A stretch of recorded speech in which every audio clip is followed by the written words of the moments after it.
തൊഴിലാളിയാണ്. ഒരുപാട് ഉപകാരങ്ങൾ ചെയ്തതാണ് സാറ് ഞങ്ങൾക്ക് ഉപകാരങ്ങൾ ചെയ്തിട്ടുള്ളൂ.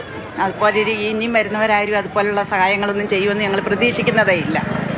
കർഷക തൊഴിലാളികളെ സംബന്ധിച്ച് വി എസ് എന്ന് പറഞ്ഞാൽ ഒരിക്കലും മറക്കാൻ പറ്റാത്ത നേതാവല്ലേ? നിങ്ങളുടെ മുൻ തലമുറയ്ക്കൊക്കെ ഒരുപാട് കഥകൾ പറയാനുണ്ട്. ഉണ്ട്. ഞങ്ങളുടെ കരളാണ്, ഞങ്ങളുടെ ശങ്കാണ്. ഞങ്ങൾ കാലുമുട്ട് കൈകൾ വയ്യാങ്കിലും ശരി ഞങ്ങൾ വന്ന് കാത്തുകെട്ടി നിൽക്കും. 7 മണിയായപ്പോൾ ഞങ്ങൾ വന്നതാണ്. വി എസിനെ കണ്ടച്ചേ ഞങ്ങൾ പോകത്തുള്ളൂ. കരുവാറ്റയിൽ 7 മണി മുതൽ ആൾക്കാർ നിൽക്കുകയാണ് വി എസിനെ കാത്ത്. എങ്ങനെയാണ് വി എസിനെ ഓർക്കുന്നത്? വി എസിനോട് കുറച്ച് നല്ല ഓർമ്മയാണുള്ളത്. വി എസ് നല്ലൊരു നേതാവായിരുന്നു. അദ്ദേഹത്തിൻ്റെ നാട്ടുകാരിയാണ് ഞാൻ. അഭിവാദ്യങ്ങൾ. ഒരു പൂവൊക്കെയായിട്ട് നിൽക്കുകയാണ്. കുട്ടികളും സ്ത്രീകളും ഒക്കെ കരുവാറ്റയിൽ കാത്തു നിൽക്കുന്നു വി എസിനെ ഒരു നോക്ക് കാണാൻ, വി എസിന് അന്ത്യാഭിവാദ്യം അർപ്പിക്കാൻ മുദ്രാവാക്യം വിളിച്ച് കൂടുതൽ ആൾക്കാർ ഈ മനുഷ്യ മതിലിലേക്ക് വന്ന് ചേരുകയാണ്.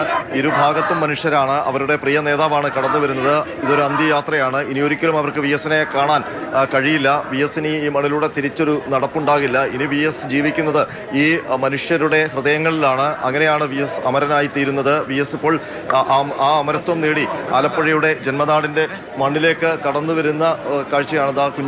കുഞ്ഞു കുട്ടികൾ റോസാപുഷ്പങ്ങളുമൊക്കെ ആയിട്ട്, പനനീർ പുഷ്പവുമായിട്ട് വി എസ് ചങ്കിലെ റോസാപ്പൂവ് എന്നാണ് വിളിക്കുന്നത്.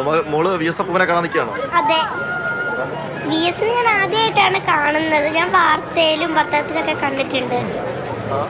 ആദ്യമായിട്ട് കാണാൻ പോവാണ്. ഓക്കെ, വി എസിനെ കുറിച്ച് പറഞ്ഞു കൊടുത്തിട്ടുണ്ട്, ധാരാളം പറഞ്ഞു കൊടുത്തിട്ടുണ്ട്. കാണണമെന്ന് ഇന്നലെ രാത്രി മുതൽ ഞങ്ങൾ കുടുംബസമേതം വെയിറ്റ് ചെയ്തുകൊണ്ടിരിക്കുകയാണ്.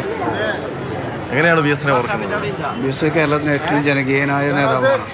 ഈ കേരളത്തിലെ ജനലക്ഷങ്ങൾക്ക് സ്വന്തമായി ഇത്തിരി ഭൂമി നൽകുന്നതിൽ, മനുഷ്യരായി അവരെ ജീവിപ്പിക്കുന്നതിലൊക്കെ തന്നെ വലിയ പങ്കാണ് സഖാവ് വി എസ് കേരളത്തിന് നിർവഹിച്ചിട്ടുള്ളത്. ത്യാഗപൂർണമായ ജീവിതമാണ് സഖാവ് നയിച്ചത്. ഒരുപാട് ജന്മത്തിനെതിരായി, ജാതീയതയ്ക്കെതിരായി, വർണ്ണവെറിക്കെതിരായൊക്കെ തന്നെ വലിയ പോരാട്ടം സഖാവ് സംഘടിപ്പിക്കുകയും ഇന്ന് സഖാവ് പൂർണ്ണമായും ഈ കേരളത്തിലെ മുഴുവൻ ജനങ്ങളുടെ മനസ്സുകളും സഖാവ് ജീവിക്കുകയാണ്. അതുകൊണ്ട് സഖാവിനെ കാണാൻ ഞങ്ങൾ വടാനപ്പള്ളി എന്ന് പറയുന്ന ഒരു ഗ്രാമത്തിൽ നിന്ന് ഇന്നലെ ഉച്ചയ്ക്ക് ഇവിടെ എത്തിയതാണ്. ഈ തെരുവുകളിൽ ഇറങ്ങി സഖാവിൻ്റെ ഭൗതിക ശരീരം ഒന്ന് കാണുന്നതിന് വേണ്ടി ഞങ്ങൾ ഇവിടെ എത്തിയിരിക്കുകയാണ്.